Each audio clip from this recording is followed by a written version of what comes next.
परम पवन प्रतास पूज्य स्मरणीय पूज्य प्रधानमंत्री जी आसन।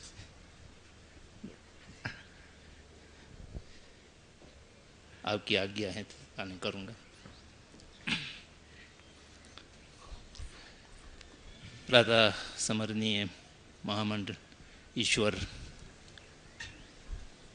पूज्य गुरुदेव, समस्त भक्त वृंद, आज परम पूज्य गुरुदेव जी की साक्षात दर्शन करने का प्रथम बार मुझे ये अवसर मिला है। मैं अपने को बहुत सौभाग्यशाली मानता हूँ। इसलिए सर्वप्रथम आयोजकों को मैं आभार प्रकट करना चाहता हूँ जिन्होंने ये अवसर मुझे प्रदान किया। दूरदर्शन पर या अन्य चैनलों पर मैंने गुरुदेव जी का अनेक बार दर्शन किए हैं, प्रवचन भी सुने हैं, लेकिन आपका प्रारूप रूप काया साक्षात रूप से आज देखने को मिला है। ये मेरे अनेक जन्मों की पुण्य संचय का फल मानता हूँ।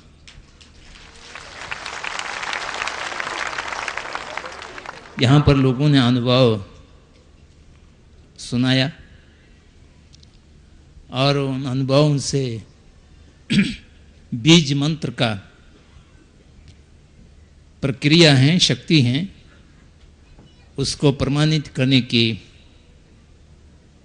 प्रयास जैसा मुझे लगा। जैसा गुरुदेव जी ने कहा कि लौकिक और अलौकिक की आयाम ही भिन्न होता है। एक आयाम से दूसरा आयाम में हस्तक्षेप नहीं हो सकते हैं या प्रवेश संभवतः नहीं हो सकता।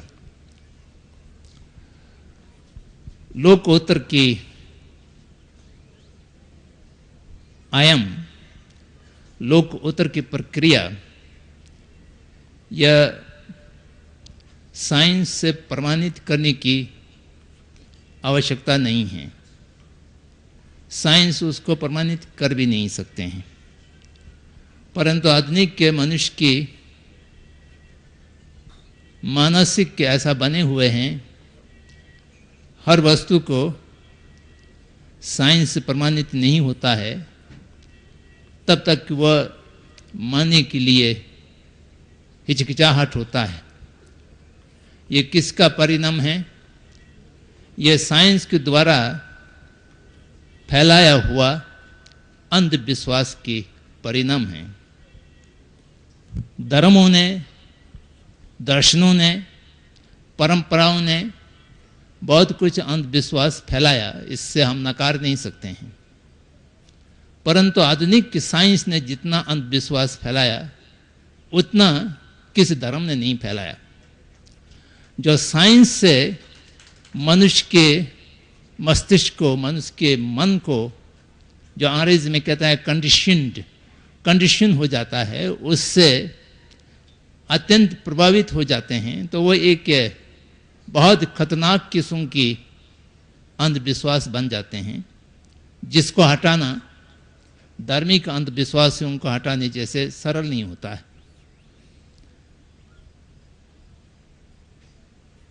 मनुष्य की शरीर में बात कर रहा हूं, साधारण जो कर्म और क्लेश के बंधन में रहने वाले मनुष्य हैं, उनकी काय और वाक और चित्त परस्पर आश्रित होते हैं और प्रतीत समत्पन्न जिसको कहा जाता है, एक दूसरे पर निर्भर होकर के उत्पन्न होता है, चलते हैं और नष्ट होता है। काय भौतिक वस्तु है जिसको शरीर भी कहा जाता है। काय इसलिए कहते हैं कि उसमें अनेक महाभूतों की संग्रह है। गगन की अवकाश में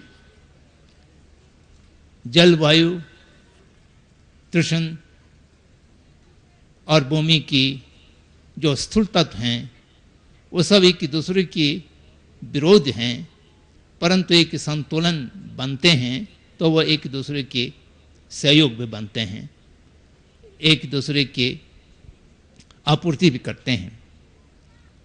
जब हम अपने शरीर की समस्त महाभूतों के तत्वों को समन्वय करके रखते हैं, संतुलित रखते हैं, तो तब हम स्वास्थ्य के अनुभव करते हैं। उसका संतुलन बिगड़ जाते हैं तो अस्वस्थ होते हैं। अस्वस्थ दुखों में सबसे अधिक दुख है। वैसा साधारण मनुष्य को जन्म की और वृद्धावस्था की, मृत्यु की और रोग की, ये चार दुख स्वाभाविक रूप से आते हैं। जन्म, क्षय और मृत्यु यह अटल हैं, जिसको टाला नहीं जा सकते हैं। परंतु अस्वस्थ या रोग, व्याध, यह मानव जीवन में आने की संभावना बहुत रहते हैं, परंतु वह अटल नहीं है, अनिवार्य नहीं है। अगर आप कुछ उपाय करें तो उससे रोग को टाला जा सकता है, निवारण किया जा सकता है, रोका जा सकते हैं। उसके लिए अनेक उपाय हैं जो आधुनिक चिकित्सा विद्या है, विद्या तो नहीं है, चिकित्सा साइंस है। आधुनिक चिकित्सा साइंस मात्र भौतिक शरीर को ही जानते हैं। भौतिक शरीर की अस्वस्थ को कैसा दूर किया जा सकता है उतना ही वो जानते हैं, परंतु काय वाक चित्त की विशेष संबंध हैं उसका जानकारी बिल्कुल नहीं है। काय वाक चित्त के संबंध से भौतिक तत्वों का संतुलन बनते हैं, स्वस्थ बनते हैं। उसके लिए वाक्य अत्यंत महत्वपूर्ण है। चित्त से भी ज्यादा महत्वपूर्ण वाक्य हैं, क्योंकि यह ध्वनि चित्त को भी अपने वश में करते हैं। अनहद नंद जो समस्त सृजन का प्रारंभ है या स्रोत हैं, वह एक वाक्य के रूप में, एक ध्वनि के रूप में विद्यमान है और उससे समस्त मंत्र उत्पन्न होता है। हर मंत्र के उत्पन्न होने के लिए एक बीज मंत्र होता है। बौद्ध मंत्रयान में बीज मंत्रों की लक्षण, प्रक्रिया, प्रारूप और उसकी साधना सिद्ध पर बहुत व्यापक अनुसंधान अनुशीलन हुआ है। उसके व्याख्यान हैं, उसको देखेंगे तो अति सूक्ष्म रूप की बीज मंत्र हैं, जो आप बाह्य जगत में भी देखेंगे तो एक बहुत लघु बीज किस भी वृक्ष का वो बहुत विशाल नहीं होता है, लेकिन उस लघु बीज के अंदर विशाल काय की वो बट वृक्ष कई मीलों तक उसकी छाया जा सकते हैं। वो उसकी छोटी सी बीज में समय होते हैं। उस बीज को अच्छे तरह से बोया जाए और उसको हर प्रकार की प्रत्येक और हेतु उनको मिले, तब वो अंकुरित होता है, बढ़ते हैं, विशाल होते हैं, एक विशाल काय के वृक्ष के रूप में उत्पन्न होता है। उसी प्रकार से बीज मंत्र, जिसको आप सही ढंग से उच्चारण करेंगे अथवा भावना करेंगे, या भावना और उच्चारण दोनों करेंगे, या वो प्राण के साथ जोड़ करके उसकी प्रक्रिया को आगे बढ़ाएंगे, तो उससे समस्त विकार जो काय में आ गए हैं, चित्त और वाक शुद्ध कर लेने से काय के जितना व्याधि हैं, गड़बड़ियां हैं, वो स्वयं अपने आप सुधर जाते हैं, ठीक होता है।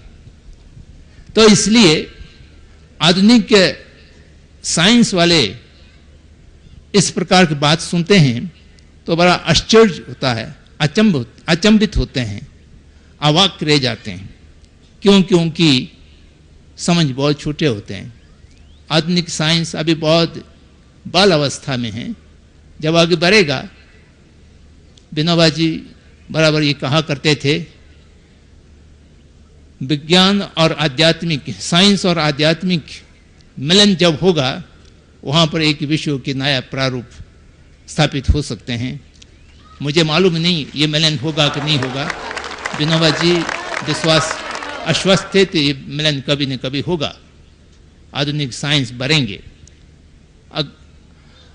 उत्तर उसका विकास होगा, हो सकता है, इसकी संभावना कभी कभी दिखाई देते हैं। परम पूज्य दलाई लामा जी के साथ आधुनिक साइंटिस्ट लोग बातचीत करते हैं। ये 16 बार इस प्रकार की बड़े सम्मेलन हो चुका है, जिसका नाम रखा है माइंड एंड लाइफ, चित्त और आयु। इस नाम से आध्यात्मिक या बौद्ध साइंस और आधुनिक भौतिक साइंस के बीच में वार्तालाप और संवाद स्थापित करने के एक नए प्रयास चल रहा है। और इस प्रयास से, इस प्रयत्न से ऐसा लगता है कि आधुनिक साइंस भी कहीं न कहीं जाकर के विकसित होंगे, अपने कुंठित दृष्टिकोणों से मुक्त कर पाएगा और अपने आप बनाए हुए वो एक जल जैसा हैं, जाल हैं और कंडीशंस हैं, उस बार वो आने के लिए कभी कभी ऐसा परिलक्षित होता है। हो सकता है आगे जाकर के इसका विकास हो, लेकिन हम लोगों को आधुनिक चिकित्सा साइंस से कोई रोग दूर हो गया है ऐसा सुनने में आश्चर्य होता है। वो कैसा हो गया होगा? कोई न कोई नया रोग उत्पन्न करके ही गया होगा, ऐसा संशय होता है, क्योंकि वह लक्षण को ट्रीट करते हैं, वह रोग के मूल कारण को ट्रीट नहीं करते हैं, नहीं कर पाते हैं। एक रोग को दबाने के लिए दूसरा रोग उत्पन्न कर देता है, परंतु आध्यात्मिक विद्या से, आध्यात्मिक चिकित्सा विद्या से, मंत्र विद्या से, विशेषकर बीज मंत्र की विद्या से जो भी किस रोग का समाधान होगा तो वह पूर्ण रूप से समाधान होगा, क्योंकि वह काय वाक चित्त तीनों को एक अभिन्न पूर्णता मान करके आंशिक रूप से उसका समाधान नहीं करते हैं, पूर्ण रूप से समाधान करते हैं। तो इसलिए इससे कोई चीज कैंसर से ठीक हो गया है या एड्स ठीक हो गई हैं या और भी कोई भी बीमारी ठीक हो गए हैं तो वो होगा ही।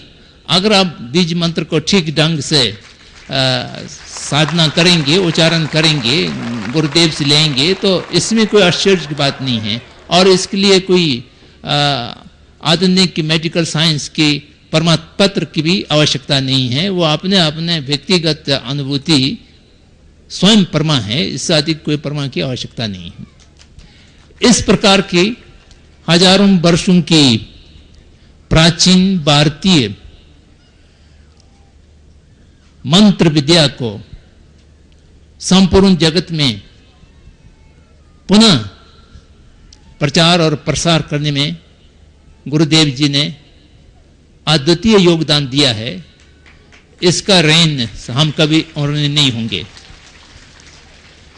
इन शब्दों के साथ मैं पुनः गुरुदेव जी के चरणों में अपने ओर से, समस्त तिब्बती निर्वासित जनता की ओर से, और तिब्बती जनता जो तिब्बत के अंदर विदेशी शासन के अंतर्गत बहुत दुख से प्रताड़ित हैं, उन सब की ओर से कोटि कोटि प्रणाम प्रस्तुत करता हूं और आशीर्वाद मानता हूं कि उन सब का दुख निवारण हो और सब जगत का दुख निवारण हो। आपके धर्मशाला आगमन के लिए मैं अपना हृदय से स्वागत करता हूं और हम सब के ऊपर आपके आशीर्वाद, आपकी कृपा बने रहें, ये मेरा विनम्र निवेदन है। इन शब्दों के साथ पुनः आपकी चरण स्पर्श करते हुए अपने वाणी को विराम देता हूं। जय जगत। परम पूज्य सदगुरुदेव जी महाराज महाकृपा प्रदान करें। अभी परम आदरणीय महान विद्वान तिब्बत राष्ट्रीय सरकार के प्रधानमंत्री श्री शामदोंग रिम्पोछे जी ने कैसे हिंदी भाषा के जो बड़े बड़े विद्वान हैं वो भी इस प्रकार से, इस सहजता से, इस सरलता से और सरलता के साथ गहराई से, जैसे चुने हुए सार गर्भित तथ्य से भरे वचनों का, विज्ञान का थोड़े से जैसे गागर में सागर भर दी है, पूरे इस विज्ञान को भगवान बुद्ध के इस आलोक को जो जगत को दिया और मंत्र के विज्ञान के बारे में इन्होंने बताया कि यह आश्चर्य की बात नहीं है। आश्चर्य उसे कहा जाता है कि जब हमारी समझ में, हमारे मन से पार है। ये जो लौकिक जगत है, इसके लिए अलौकिक जगत आश्चर्य है। जब भगवान ने गीता में कहा है, भगवान बुद्ध ने धम्मपद में कहा है, जिनवानी में कहा है, श्री गुरु ग्रंथ साहब में इसका वर्णित है, कुरान पाक में, बाइबल में इस रहस्य के बारे में। और विज्ञान भी मानता है कि अभी हम इलेक्ट्रॉन, प्रोटॉन, न्यूट्रॉन तक पहुंचे हैं। एक और तत्व है जिससे ये संचालित होता है, जिसके जो कैटालिटिक एजेंट्स है, जो कैटालिटिक फोर्स है, जिसके होने से ये इलेक्ट्रॉन, प्रोटॉन, न्यूट्रॉन संचालित होते हैं, वो क्या है, किससे है, इसका हमें पता नहीं है। अगर वो कहीं हमारी पकड़ में आ जाए तो हम इस पूरे ब्रह्मांड को बदल सकते हैं, जैसा चाहे बना सकते हैं, पर वो विज्ञान की पकड़ में नहीं आएगा। विज्ञान लगा ले उसको जोर। विज्ञान चाहता है कि जैसे मैंने इलेक्ट्रॉन, क्योंकि ये भौतिक तत्व है, इसे पकड़ लिया। अब जैसे कंप्यूटर है, कंप्यूटर को हमने बनाया है, लेकिन कंप्यूटर हमें नहीं पकड़ सकता। हमारे बारे में कंप्यूटर नहीं जान सकता। कंप्यूटर में वही जानकारी मिलेगी जो हम कंप्यूटर में फीड करते हैं, जो हम बताते हैं। और हमारी भाषा भी हमारे संस्कारों से है, हमारे मनों में जो बताया है माता ने, पिता ने या पूर्व जन्मों से। तो ये जो मंत्र का विज्ञान, जिसके बारे में परम आदरणीय प्रधानमंत्री जी ने बड़ी गरिमा से, सार गर्भित से इस आलोक के बारे में बताया, तो इसके लिए इनका जो यहाँ आए हैं और इतने समय से बैठे हैं, इसके लिए इनका कोटि कोटि वंदन, कोटि कोटि नमन, कोटि कोटि प्रणाम। मैं परम आदरणीय अरुण गोविल जी से, कर्नल साहब से, चोटानी साहब से प्रार्थना करूंगा कि इन्हें सम्मान से, आप सभी स्वागत में इनके ताड़ी भी मारेंगे, इन्हें सम्मान से, ये ऋषि हैं, महात्मा हैं और बड़े बड़े ग्रंथों का, शास्त्रों का इन्हें ज्ञान है। पूरे विश्व में न जाने कहाँ कहाँ इनका प्रारूप उस तरह आलेखित होता है। तो मैं परम आदरणीय अरुण गोविल जी से भी प्रार्थना करूंगा कि इन्हें सम्मान से सभी सेवादारों के साथ जैसे एक किसी राष्ट्राध्यक्ष को, जैसे किसी एक महाप्रज्ञावान को, बोध को एक भाव से, भंगिमा से सम्मानित किया जाता है, आदर सहित बुलाया जाता है और उस सम्मान से विदा किया जाता है, उस तरह से इन्हें विदा करेंगे। पर इनसे प्रार्थना है कि ये हमारे हृदय से कभी विदा ना हो, ये सदैव हमारे हृदय में रहे और अपना आशीर्वाद हमें इसी प्रकार देते रहें। और इन्हें जो विलंब हुआ, क्योंकि ये समय पे चलने वाले हैं, नियम पे चलने वाले हैं, इन्हें जो विलंब हुआ, इन्हें आने में जो असुविधा हुई, उसके लिए हम क्षमा प्रार्थी हैं। हमारे बोलने में, हमारे किसी कर्म में अनंत गलतियां हुई है, उनके लिए हम इनसे क्षमा प्रार्थी। इन्हें शाल उड़ाकर सम्मानित करते हुए आप इन्हें विदा करेंगे।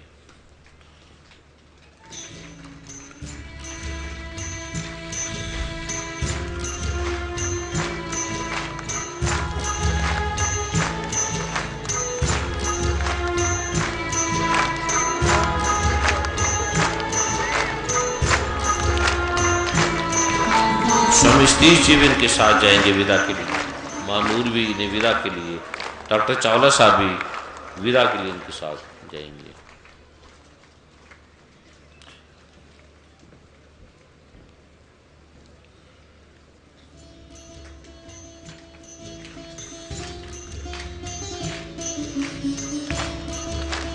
सभी बोलेंगे बुद्धम शरणम गच्छामि, ये संजय जी एक वचन गाएंगे, वो उसके साथ साथ आपने सभी ने बोलना है। संजय पचौरी जी।